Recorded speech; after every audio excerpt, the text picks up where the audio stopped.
Goeiedag, baie welkom by In 'n Netedop. My naam is Jaco Pieter en ek praat vandag oor die wonderlike dat die Here die underdog gebruik. Underdog in ons terme is die ouens wat glad nie 'n kans staan om te wen nie. Dink byvoorbeeld aan sport, aan rugby of atletiek, waar die underdog, die een wat tweede of derde gekeer was, kom in die wedstryd wen of die wedloop wen. Ons sien dit ook baie keer in tennis dat die nommer 1 gekeerde nie altyd wen nie, soos ons ook gesien het in die afgelope jare se sport. Vandag praat ons oor die geloof en ons praat oor hoe die Here natuurlik vir ons as mense gebruik, en ons lees by Matteus van hoofstuk 1 af, kom Matteus en hy gee vir hulle absolute werklike beskrywing van die geslagsregister van Christus. En dan kom Matteus die skrywer en hy draai glad nie doekies om nie. Hy gee eintlik die polities korrekte geslagsregister weer. Baie mense sê wat hy hier doen is hy voeg die vrouens in om ook aan te dui hoe belangrik die vrouens is. En ten spyte van hulle sonde natuurlik. Maar net so al hierdie mans in die geslagsregister van Jesus, dis Abraham, Isak en Jakob, as mens net daardie 3 name noem, dan weet jy al klaar van 'n klomp dinge wat hulle gedoen het. En soos ons vandag sê, hierdie manne het ook maar baie droog gemaak. En dan praat hulle van Tamar, die moeder van Peres en Serach, dis Judas se kinders, en hierdie mense is in ons terme, het 'n klomp dinge gedoen wat nie in die samelewing aanvaar word nie. En so gaan ons deur die geslagsregister, ons lees van Rahab, ons ken die storie van Rahab, sy het 'n seun gehad met die naam Boas, en as jy Boas hoor, lui dit die klokkie van Rut, en Rut is dan hier, sy is 'n Moabiet, en nie een van hierdie vrouens is polities korrek om in 'n Joodse geslagsregister aangeteken te word nie. Hulle het 'n seun Obed gehad, en Obed se seun was Isai, en hy was die pa van koning Dawid. So Dawid se geslagslyn, van waar hy vandaan kom, was 'n geslagslyn vol sonde. En dan weet ons, Dawid was Salomo se pa, en Salomo is gebore uit die verhouding tussen Dawid en Batseba. En so gaan ons af deur die geslagsregister. Jy kan lees in Matteus 1. Ons lees dan ook dat Jakob die pa van Josef was, die man van Maria. En sy is die vrou wat Jesus in die wêreld gebring het. So hier vind ons 'n afwyking op 'n normale beskrywing van 'n geslagsregister. En reg in die begin van Matteus wil Matteus vir die Jode sê dat hulle eintlik moet besef dat wat hier gebeur is dat die Here die een is wat vir die mense gebruik om sy doel te bereik.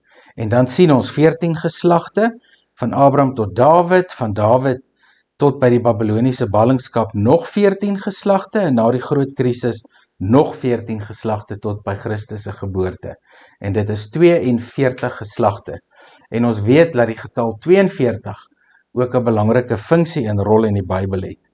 Nou wanneer ons dan gesels oor Jesus se geboorte, ken julle die geboorteverhaal baie goed, van Jesus wat in 'n krib gebore is, in 'n stal, hy het nie plek in die herberg gehad nie, en dit lyk alles asof hierdie gebeurtenisse so nutteloos is, en asof hierdie mense vir wie die Here hier gebruik het, nuttelose mense is.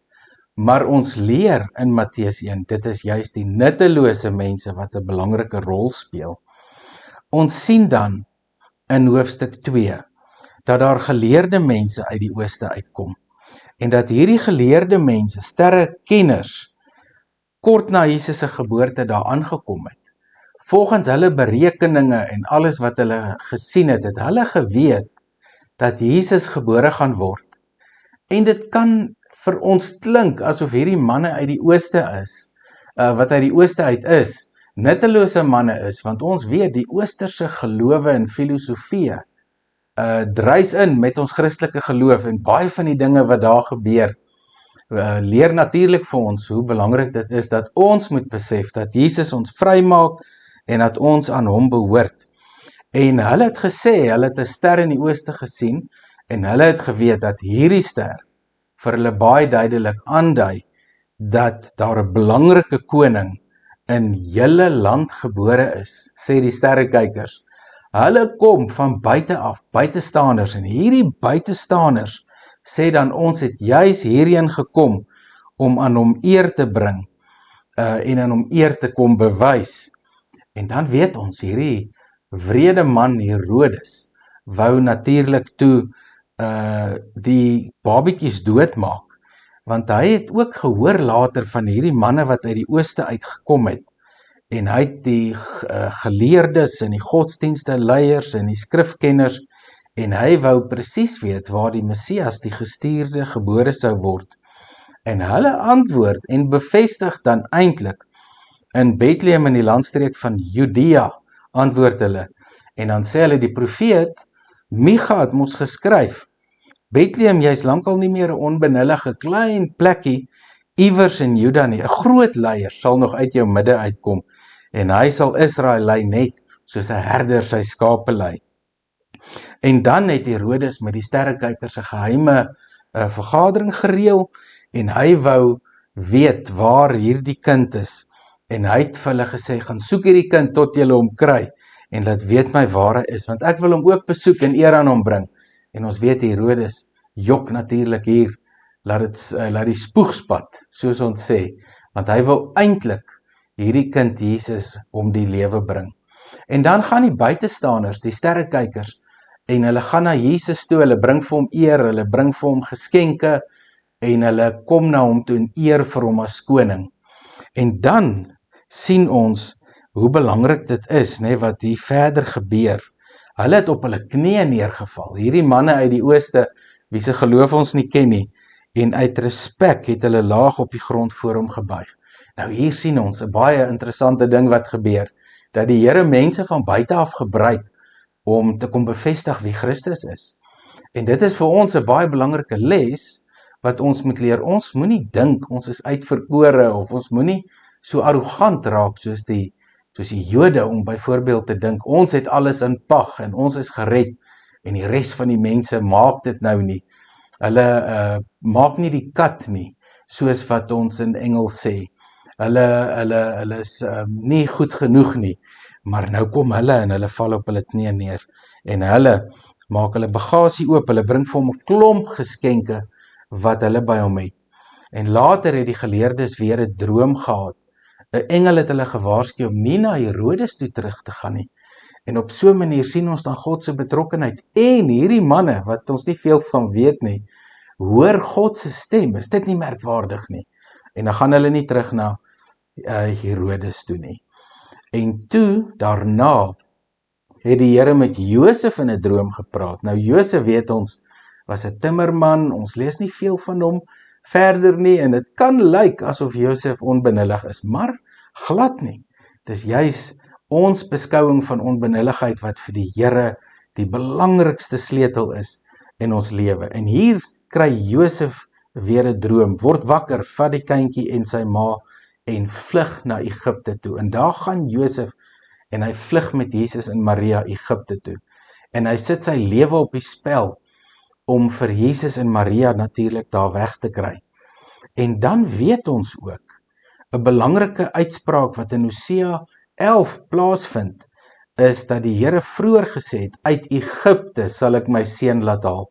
En Josef, hierdie man, vat vir Jesus Egipte toe, sodat hierdie profesie waar word. En dit wys net vir ons hoe die Here werk. Die Here werk nie met groot vertoon, en hy werk nie met belangrike mense nie. Natuurlik, ek sê nie, belangrike mense kan nie deur die Here gebruik word nie, natuurlik kan hulle. Hier leer ons in Matteus, dat die Here natuurlik vir ons wys, dat onbelangrike mense baie belangrik is. En dan kry ons die storie van Johannes die Doper, wat sê, ek is nie eers werd om sy veters in sy skoene los en vas te maak nie. En dan wanneer Jesus vir hom sê om gedoop te word, dan weier hierdie Johannes. Hy sê, ek gaan dit nie doen nie, en dan beveel Jesus hom, om dat Jesus gedoop word deur Johannes. En op grond van Jesus se bevel en instruksie doen Johannes dit dan, en hy doop vir Christus, en ons besef dan dat hier by Jesus se doop is die Heilige Gees en die Vader betrokke, en dan natuurlik Jesus, 'n plek waar die drie eenheid van God op een plek by mekaar kom. Dis 'n wonderlike gebeurtenis hierdie. Ek onthou toe ons in Israel was, het Stefan Joubert vir ons op 'n plek gesê, toe ons daar langs die Jordaan was, toe sê hy vir ons, kan jy dink, iewers ter langs hierdie rivier, het die drie eenheid by mekaar gekom, en ons lees dit in Markus 1 ook, baie duidelik, wat daar gebeur het. Nou Johannes ook kan lyk soos 'n onbenullige man, hy kan lyk soos iemand met hierdie klere van hom, 'n ou wat sprinkane eet. Dit kan natuurlik 'n baie vreemde verskynsel gewees het vir die mense in daardie tyd. Hy het nie die klere gehad van hierdie belangrike Joodse leiers of skrifkenners of skrifgeleerdes nie. Hy was net 'n gewone ou wat daar in die woestyn was. Ons weet die woestyn is natuurlik 'n plek waar die straf plaasgevind het van die Israeliete, en later gaan Jesus self woestyn toe om te versoek te word, nie waar nie. Hierdie bring ons natuurlik by ons, by my en jou vandag. As jy onbenullig voel, dan is jy op die regte plek. Ek onthou eendag moes ek preek op 'n plek en dit was redelik moeilik, en ek sê toe vir een van my vriende, ek weet nie of ek reg is vir hierdie boodskap nie. Ek weet nie of ek hierdie ding moet gaan doen nie. En my vriend sê toe vir my, Jaco, my vriend, weet jy wat? Dit is presies waar die Here jou wil hê. Want as jy daar is, kan hy werk. Wanneer ons onbenulligheid besef, dan weet ons dat God nou sal werk. Dat God die een is wat nou sy doel sal bereik. Dat God die een is wat nou sal laat gebeur wat moet gebeur. En wat gebeur is dan die werking van God. Dit bring ons by 'n belangrike besluit wat ons moet maak. En die besluit is om onsself te verwyder uit die formule van belangrikheid in die kerk, geloofsgemeenskap. Notules, besluite, kerkrade en kommissies doen goeie werk. Jy moet egter onthou dat hulle nie jou geloof kan bepaal nie. Hulle kan nie vir jou platform skep waar jy moet werk nie. Nee, die Here gee vir jou 'n opdrag. Die Here is die een wat vir jou wil gebruik, soos Josef, soos Maria, soos die sterrekykers, soos Johannes die Doper, soos Paulus, soos die mense in die Ou Testament. Niemand mense met 'n goeie CV nie.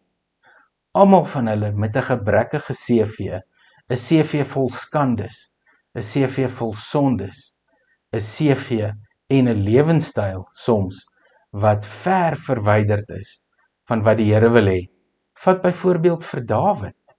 En daarom leer ons ook in die geslagsregister dat Jesus die een is wat vir ons die redding sal bring, want die voorgeslagte het dit nie reg gekry nie. Die Israeliete het dit nie reg gekry nie. En daarom is dit vir my vreemd dat mense vandag nog terugval, Christene terugval in Joodse gebruike. Die Joodse gebruike was juis ontoereikend. Maar daarom weet ons vandag, ons lees in Hebreërs, dat Jesus die groot hoëpriester is, dat hy belangriker as Moses is, as Abraham, en dat hy die groot offer was, wat eenmalig gekom het, om vir ons te verlos. As jy vandag onbenullig voel, lees gerus net weer die Bybel, sien die onbenullige mense raak, maar terwyl jy na hulle kyk, sien die kragtige werking van God raak, sien die instruksies van God raak, en dan kyk jy ernstig en fyn na jou lewe, en jy sal raak sien, dat daar op jou swakste tye, dinge gebeur het, wat jy nooit gedink het sou gebeur nie. Jy is nie onbenullig nie. Jy is 'n koningskind. Jy behoort aan God. Jy het 'n nuwe identiteit. Jy het 'n nuwe status. En die Here gebruik jou soos hy wil en wanneer hy wil. Jy moet nooit weer dink dat jy onbenullig en nie goed genoeg is nie. Jy is absoluut goed genoeg deur Christus wat jou gemaak het wat jy vandag is. En jy moet die goeie werke waarvoor God jou bestem het, gaan doen. Dit leer ons by Paulus in die boek, in die brief Efesiërs. Die Here seën vir jou, ek wil vir jou seën en vir jou sê, die Here is by jou, sy genade is by jou, die Heilige Gees is by jou, en jy kan in jou lewe ingaan as 'n koningskind wat vir die Here werk.